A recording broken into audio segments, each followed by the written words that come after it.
Anong gusto mong hilingin, te, sa mga makapanood ng video mo?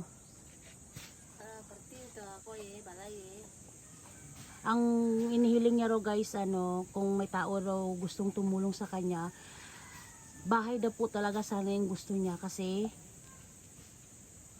maliliit pa kasi mga anak niya guys. Tapos, ayan, ito, sama-sama lang sila sa, ayan, sa bahay nila na to. Ito yung kanilang, kumbaga sala.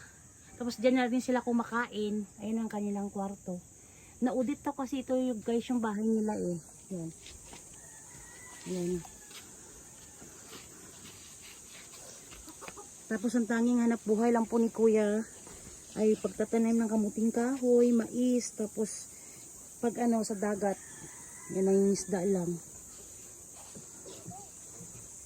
Tapos si ate po may sakit pa.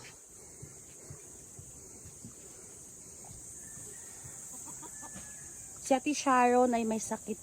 Yun yung sakit niya kabe? Ba't ang gaso kabe kaya? Ay, hikain daw po kasi siya. Ayan po, dyan po sila naghugas ng kanilang plato. Yes, yung CR. Ito po yung kanilang lutuan. E, paano ito, te, kung mag-ulan? Di basa? basta Tapos, di ka namin at takuran pa sayang na yun ang pugubagan na kwarta ka tayo sa na ayun, kapag umuulan daw guys, kapag nagkataon daw nagluluto sila, hindi daw po sila makakaluto kasi nga basa, kasi nga walang bubong yung kanilang lutuan. Kasi sobrang gipit daw po sila. ito di ko mga palit ta mga pagkaan ta mga kamay kape ta ilang gidigay pangita ninan Ang sinasabi niya po guys, pag may kita daw po yung asawa niya, sakto lang din daw pambiling kape, asukal, bigas. Tapos minsan daw po wala pa. Minsan lang, kamuting kahoy.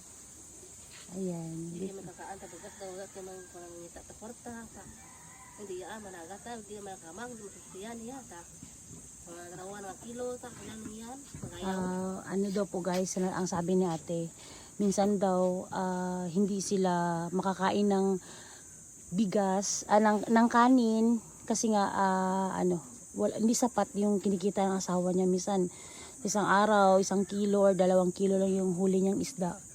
Sakto lang din talaga sa kape, asukal.